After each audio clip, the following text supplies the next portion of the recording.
하나님의 백성들이 살아야 할 거룩한 성소에 담은 다 무너지고 불타버리고 신앙과 여우와 짐승이 거처가 되어버린 사실을 문자적으로 생각해 보시면서 그들의 죄 때문에 성소가 불타 없어지고 사람이 거할 곳에 사람이 거하지 못한 황폐한 예루살렘 성을 바라보시면서 오늘 우리에게 무너진 데를 수축하는 것이 뭘 의미하는가를 한번 생각해 보기를 바랍니다.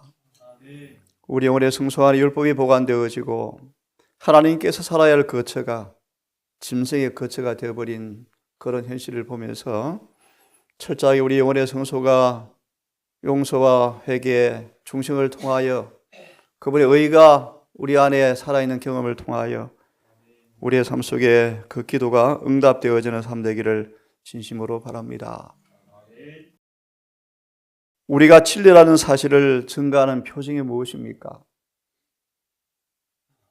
진리교회, 남은 교회, 장로님 말씀처럼 물된 동상 같다라는 사실이 우리의 공언이 아닌 명백하게 증거되어지는 표징이 무엇입니까? 로마서 3장 19절로 28절은 이렇게 말하죠. 그것은 품성 변화에 달려 있다. 우리가 진리를 가진 표징은 품성 변화에 나타난다.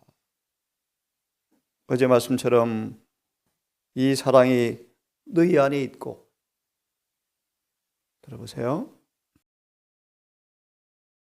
예수께서 소유했던 그 사랑이 우리 안에 머물러서 세상에 나타날 때 뭐라고 되어 있습니까? 예수께서 우리의 메시아라는 사실을 세상이 알게 하옵소서. 이렇게 말하잖아요. 좀 이해되십니까? 그도 말하면 우리 안에 원래 창조되었던 그분의 사랑의 품성이 재현되어지는 그 사실을 볼 때 세상은 뭐라고 고백한다고요? 예수님이 바로 메시아다는 사실을 안다. 그렇게 말합니다. 어제 그런 정언의 말씀 기억나죠? 칼과 뭉치로 14만 4천을 죽이기 위해서 달려들었던 그들이 하나님께서 예수님을 사랑했던 것처럼 사랑하는 사람이라는 사실을 시인하고 뭐 하답니까? 뭐 했습니까? 무릎을 꿇고 경배하고 돌아서서 자기들끼리 죽이더라. 계시록 17장의 예언의 모습입니다. 오늘도 좀 특별한 공부를 할 텐데요. 로마서 13장 치리자들과 법률에 대한 우리의 관계, 믿음으로 말미암은 의와 세상 정보의 법과 충돌, 이런 말씀으로 로마서 13장 한 부분을 공부하려고 합니다. 사도행적을 좀 읽으면 좋겠는데 개인적으로 읽어보시기를 바라고요. 로마서 13장을 바로 펴겠습니다. 로마서 13장 1절과 7절을 먼저 읽고 말씀을 나누겠습니다. 각 사람은 위에 있는 권세들에게 굴복하라. 권세는 하나님께로 나지 않음이 없나니 모든 권세는 다 하나님의 정하신 바라. 메모해놓고 찾기를 바랍니다. 호세아 8장 4절, 호세아 8장 4절. 시간 관계상 개인적으로 찾아보십시오. 왜 인용했냐 하면 권세는 하나님께로 나지 않음이 없나니, 이런 성경 구절에 관한 오해입니다. 오해. 모든 권세가 하나님께서 정하신 바라. 호세아 8장 4절을 보시면 너희가 왕들을 세웠으나 내게로 말미암지 않았고 나는 모르는 일이다. 그런 부분도 염두하시고 읽기를 바랍니다. 마태복음 26장 3절을 보시면 가야바가 대제사장이었지만 사실은 아니었다. 모든 권세가 다 하나님께 정하셨다? 많은 성경 보십시오. 그렇지 않은 경우가 꽤 많습니다. 조화 있게 잘 보셔야 조화 있게. 호세아 8장 4절 인용했습니다. 왕들을 세웠지만 내게로 말미암지 않았다. 구약 보십시오. 동생을 죽이고 아버지를 죽이고 왕이 되잖아요. 하나님이 세우셨습니까? 자기 마음대로 왕이 되잖아요. 돈 있으면 되잖아요. 이런 말씀들을 잘 이해하시고 성경을 잘 보시기 바랍니다. 하지만 우리 바울이 마지막 심판받을 때 바울이 입을 치라 그러면서 바울이 대제사장이 바울을 심판하죠. 바울은 예의를 차리고 비방을 하지 않습니다. 이걸 좋아 있게 잘 보시기 바랍니다. 자, 2절의 말씀. 그러므로 권세를 거스리는 자는, 여기에 권세를 거스린다는 말의 의미가 바로 앞에 말씀의 의미를 이해를 잘 하셔야 합니다. 모든 권세는 다 하나님께로 났다 말이 무슨 말인가? 선한 일을 위해서 세우신 종들을 가리킵니다.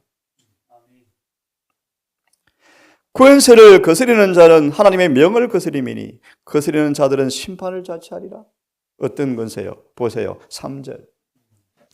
관원들은 선한 일에 대하여 두려움이 되지 않고 악한 일에 대하여 되나니 내가 권세를 그리하지 두려워하지 아니하려느냐? 선을 행하라. 그리하면 그에게 칭찬을 받으리라. 그러면서 4절을 정답을 말하죠. 어떤 권세요? 그들은 하나님의 사자가 되어서, 이런 사람들이 이런 사람들. 내게 선을 이루는 자니라.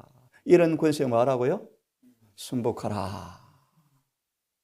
그러나 합법적으로 하나님께서 세우신 다윗일지라도 사단의 격동을 받아서 인구 조사를 하라는 명령이 내렸을 때 요압은 순종할 의무가 없었어요. 다시요. 다윗이 하나님께로부터 시험받은 종이었지만 다윗이 교만의 죄가 들어와서 인구 조사를 하라는 명령이 내렸는데 그 명령은 하나님께서 시킨 것이 아니에요. 그러므로 순종할 의무가 없죠. 그런데 요압이 순종함으로 같이 벌을 받았죠. 앞으로 이런 일이 이제 올 거예요.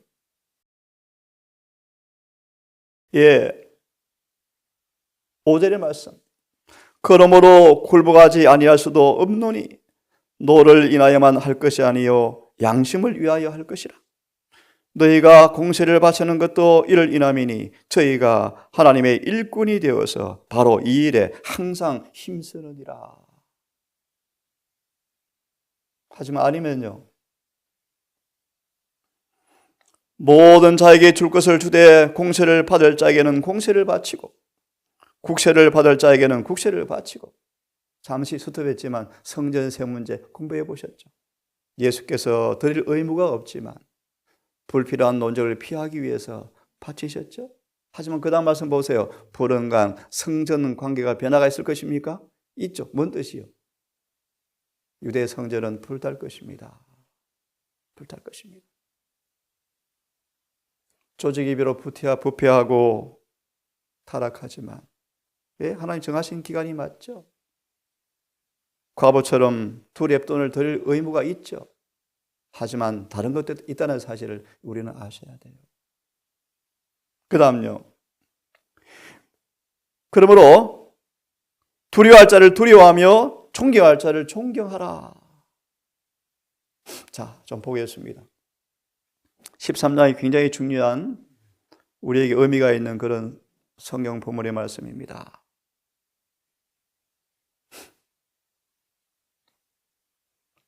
우리가 만일 하늘을 향하여 나아간다면 슬픈 얘기죠. 세상과 심한 마찰을 일으킬 것이다. 어떤 마찰요? 심한 마찰. 대전투학원에 왜 우리가 이런 마찰이 별로 없는가? 왜 마찰이 별로 없죠? 법대로 안 사니까 마찰이 없죠. 법대로 살아보세요. 사단은 매 계단마다 전쟁을 걸어오는데요. 어떤 전쟁요? 하나님 율법을 어기게 하려고 끊임없이 전쟁을 걸어올 텐데, 특별히 땅의 권세가 개입할 것이다. 계시록 13장 예언이요. 온 땅이 두 짐승과 연합하여 이 권세로 하나님 백성들을 핍박할 때가 곧 오는데, 더 슬픈 일은 유대 교회가 로마와 손을 잡고 했던 것처럼 교회의 권세가 그렇게 쓰일 수도 있다는 사실이 슬픈 일이죠. 우리는 고초를 겪을 것이고 마음의 상처를 입을 것이고 거친 말과 조롱과 박해를 당할 것이다. 앞으로 우리의 경험이요, 반드시 올 거예요. 반드시 올 거예요. 사람들은 우리가 하나님께 불순종해야 따를 수 있는 관습과 법률을 따르라고 할 것이다. 예레미야는 말하기를 1월 휴업령이 오기 전 많은 법률들을 만든다고 예언되어 있죠. 많은 법들이 만들어질 것이다. 뭐 하려고요? 1월 휴업령 내리려고요. 꼼짝달싹 못하게 하려고요. 꼼짝달싹. 자, 또 한 말씀 보세요. 절박한 최후의 위기가 올 것입니다. 절박한 최후의 위기로 표현하죠. 다 죽이라 하더라 명령이 올 텐데요. 왜요? 이는 죄를 사유하시는 구세주이신 그리스도의 의에 대한 계시가 보여주므로. 로마서의 기별이요. 셋째 천사의 큰 외침이 이미 시작되었기 때문에 뭐가 온다는 것입니까? 계시록 12장 17절. 용이 분노하여. 좀 이해됩니까, 여러분? 죄가 깨끗이 용서되어짐으로 경험되어지는 의가 큰 외침으로 시작되어지면 뭐가 온다? 핍박이 바로 와버린다. 예레미야 보시면 아마겟돈 전쟁과 7장을 연구하라 그러죠. 왜요?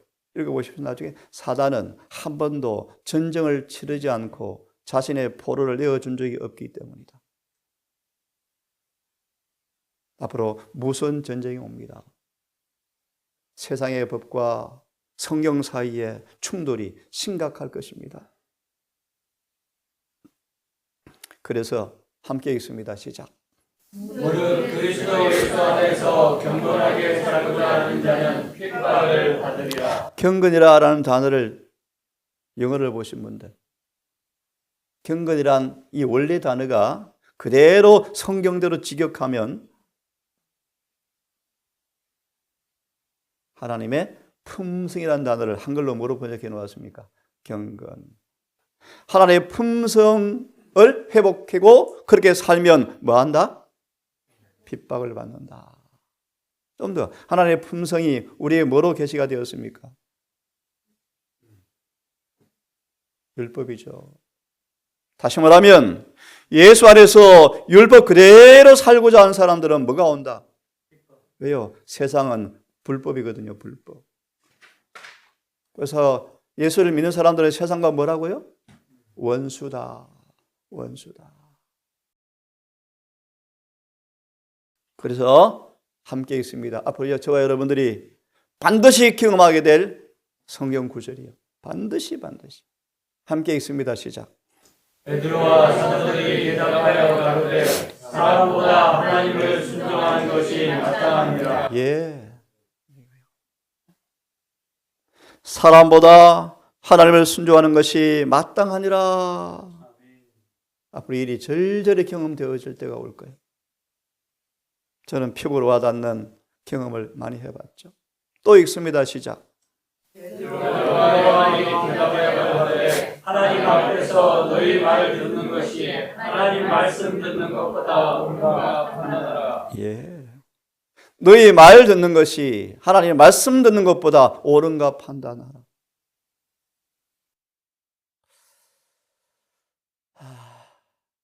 엊그제도 들은 얘기인데요. 예언의 신을 세상에 예언의 신을 자꾸 자꾸 이상하게 해석하는데 사람들이. 그 단골 메뉴가 자전거. 자전거 들어보셨죠? 그 당시 BMW 같은 자전거. 사치품이었는데. 이걸 자꾸 인용하면서 예리신도 뭐 한다는 거예요? 새롭게 시대에 맞게 적용? 무슨 용의 소리예요? 자전거가 주제가 아니죠. 자전거를 통해 주는 교훈이 있는데 현재 자전거 타면 사치품이냐? 예리신을 새로 재적용해야 된다? 그럴 듯 하나요? 용의 소리요. 어떤 의사는 약을 쓰지 말라니까 화이트보인 당시의 약은 조금 과학 기술이 개발이 안 돼서 조금 안 좋은 약이었고 지금은 너무 좋대 약이에요. 예리신은 약을 사용하지 않는 의료기관을 우리가 갖기를 원한다. 명백하게 그대로 보면 좋을 텐데. 그렇다고 제가 약을 100% 쓰지 말라는 극단은 아닙니다, 여러분. 필요할 때는 쓸 수가 있겠죠. 그런 의미가 아니에요, 여러분. 그 본질을 가만히 본질을. 치료하는 기술은 세상에 수만 가지가 많지만 하늘이 인정하는 것은 몇 개밖에 없다고요. 하나밖에 없어요. 왜? 하나님 법대로 사는 것입니다. 법대로. 그 의미를 여러분 이해하셔야 돼요. 하나님의 뜻은 치료가 본질이 아니에요. 뭡니까? 구원이요, 구원. 구원이 뭐예요? 그분의 법대로 사는 것이죠. 암이 나와서 죽어서 구원 못 받아 뭐 의미 있습니까? 그럼 때때로 주님은 치료를 하지 않으시고 죽게 하셔요, 여러분. 이 마지막 교회에 주어진 의료 선교 이 기별은 때때로요. 치료가 속도가 떴습니까? 왜 그렇죠? 불순종을 통해서 만들어진 이 죄의 결과를 오래 인내와 수고와 고난을 통하여 순종을 배워서 다시는 마지 않도록. 근데 침한 빵 놓으니까 너무 좋네요. 나았네요. 이거 말이 너무너무 좋네요. 저는 그런 거 안 믿어요. 그럼 예수님이 바보입니까? 그렇게 만들어 치료해버리지. 안 그래요? 자, 조금 다른 말씀을 드렸지만 너희 말 듣는 것이 하나님 말씀 듣는 것보다 무엇이 옳은가 뭐 해보라? 판단해보아라. 너무 잘하십니다. 절하라. 예레미야를 보시면 너희가 바벨론에 끌려갈 때 그들을 일부러 자각하지 말라. 잘 순응해서 편안하게 살도록 할 수만 있으면 화평해라. 그랬잖아요. 그런데 왕이 금신상을 만들어서 절하라. 아니면 다 죽인다. 너무 잘 아시죠? 세상에서 벗어나 살 사람이 어디 있겠느냐? 너희를 건져내겠느냐? 네? 건져내겠느냐? 왕이여, 이 일에 우리가 대답할 필요가 없습니다. 참, 새 친구 보세요. 거대한 제국 앞에 포로인 새 친구가 끄떡도 하지 않습니다. 왕이여, 우리가 섬기는 하나님께서 긍휼히 타는 풀무 가운데서 능히 우리를 건져낼 것인데 안 건져내도 절 안 합니다. 여러분 보십시오. 여러분. 제가 왜 인용한 줄 아십니까? 이 일이 계시록 13장을 보여주는 역사의 현장이에요. 앞으로 우리 이런 일이 올 거예요. 의인을 찍어서 법을 선포했는데 아니면 사자골에 쳐넣을 텐데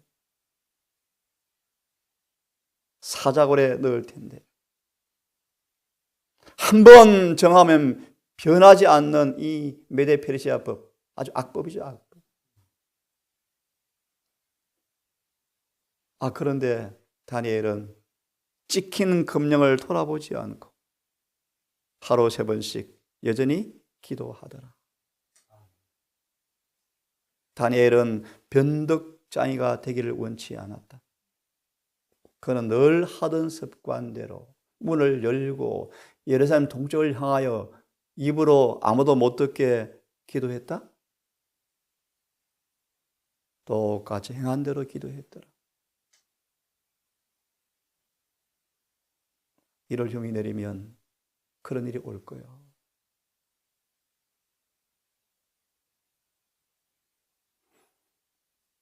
오늘 말씀까지 드리고 계속 이 말씀을 좀 드리겠습니다.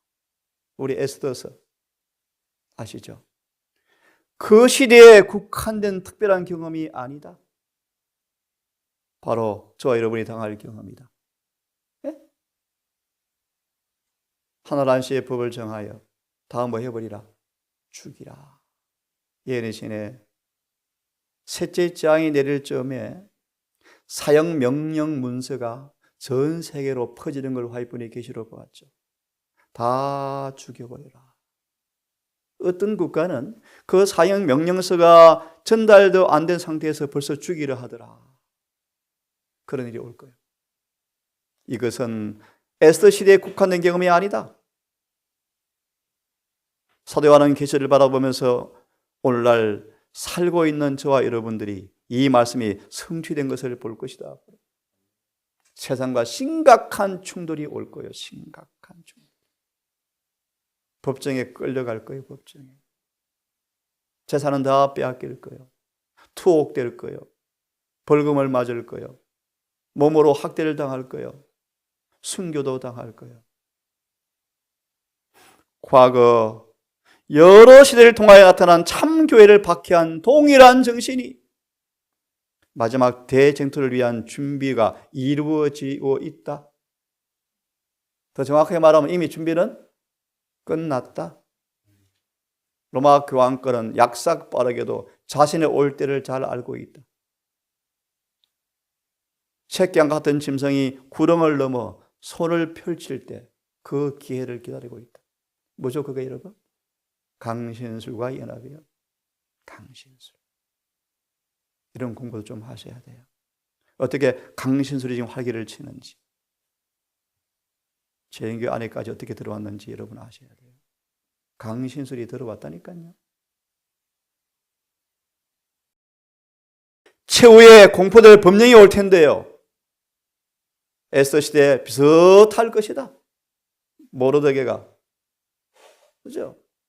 하만의 충동에 의하여 온 유대인들이 위기죠. 오늘 참교의 원수들은 현대파 모르드게를 보고 있다. 누굽니까? 안식일 지키는 무리들이에요. 사단은 대중의 습관과 관례를 받아들이기를 거절하는 소수의 무리에 대하여 분노할 것이다. 지위와 명성이 있는 사람들이 우리를 대적하려고 무법하고 비열한 자들과 연합할 것이다. 이것도 무서워요, 여러분. 무서워요. 모욕을 덮어씌우려고 부와 전염과 교육이 연합할 것이다.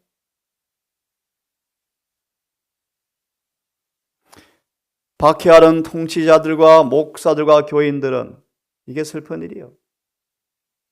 온 유대교회가 로마 손을 잡고 예수를 죽였죠. 택한 선민이 사탄의 도구가 되어서 메시아를 죽였죠. 이 일이 재현될 것이다. 재현될 것이다. 오늘날 셋째 천사의 기별을 믿는 대다수의 부류가 반대편으로 갈 것이다. 반대편. 말과 글로써 자랑과 위협과 조롱으로써 우리의 신앙을 공격하려고 올 것입니다. 거짓된 표현, 노한 노소로 감정을 선동할 것이다. 선동할 것이다. 선동. 사단은 세상이 무법천지가 되기를 자꾸 원한대요. 무법천지요. 그래야 자기 일이 이루어지거든요. 성경에서 안식일을 옹호하는 사람들에게 성경이 이렇게 말한다라는 사실이 이제 잘 수용이 안 되어지니까 그들은 법령을 통하여 우리를 굴복시키려고 할 것입니다.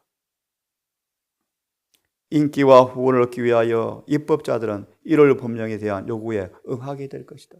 그래서 1888년 존 스와거네가 13장 로마서를 이렇게 가르쳤어요. 그때 미국에서는 뭐가 막 내리려고 그랬어요? 1월 효명. 다시 말하면 믿음으로 말미암아 의, 죄가 용서되어짐으로 경험되어지는 의가 충만히 반사되어지면 뭐가 온다는 거예요? 핍박이 옵니다, 여러분. 왜요? 사단이 화가 나거든요. 법을 지키는 사람들이 뭐 하니까? 자기 땅을 따먹으니까요. 마귀 정보를 무너뜨리니까요. 하나님의 경외하는 사람들은 그 법을 따를 수가 없죠. 그래서요, 진리와 오리와의 마지막 큰 싸움이 이 전쟁 마당에서 벌어지게 될 것이다. 우리는 이 문제에 관하여 의심하도록 내버려지지 않는다. 하나님께서는 에스더와 모르드게 시대처럼 오늘날 당신의 진리와 당신의 백성을 옹호하실 것이다. 내일부터 예수님과 유대교회 그리고 세상과 마저 우리의 모습을 말씀으로 좀 더 보도록 하겠습니다. 수없이 마지막 때라는 말씀을 들어왔고 다니엘 계시록을 통하여 잊기 않은 말씀들이지만 하나님의 자비로 오랫동안 지체되어 왔던 마지막 국면들이 정하신 주님의 뜻 안에서 착착 준비되어 가고 있고 때가 되어지면 이 마지막 일들이 우리 앞에 닥쳐올 것임이 분명합니다.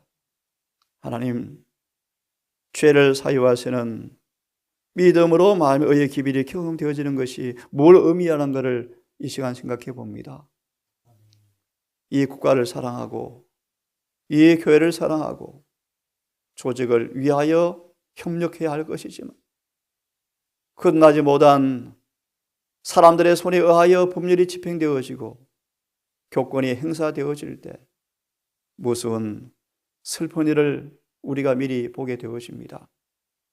아버지, 우리를 불쌍히 여기시고 특별히 남은 교회를 긍휼히 여기셔서 세상과 섞이지 아니하는 울타리를 높이 치고 빛이 결코 희미해지지 않고 소금이 절대 맛을 잃어버리지 않은 모습으로 이 교회가 다시 서게 되게 도우시고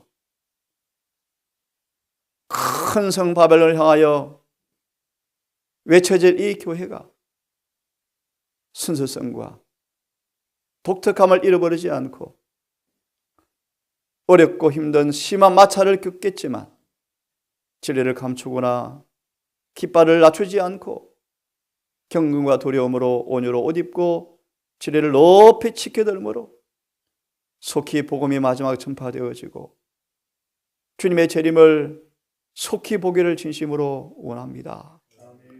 주여 자비를 베푸시고 오랫동안 이 땅의 역사를 끌지 않도록 도우시고 우리 앞에 슬픔의 시간이 오겠지만 우리 주님의 재림을 영광스러운 재림을 성공적으로 준비할 수 있도록 우리 모두를 양육하여 주시옵소서. 오늘도 한날 일을 합니다. 또 일을 해야 하겠기에 나아갑니다. 우리 모든 가족들 진리로 전신갑주를 입고 찬양의 입술과 기도의 영과 진리로 마음의 허리띠를 둘러매고 오늘도 일터에 갈 수 있도록 도와주시옵소서. 한날을 맡기오니 우리 모든 가족들 요한복음 17장의 말씀처럼 하나가 되어서 마지막 대전투를 준비하는 한 군대가 이곳에 만들어지게 해 주시옵소서. 예수님의 이름으로 기도드리옵나이다. 아멘.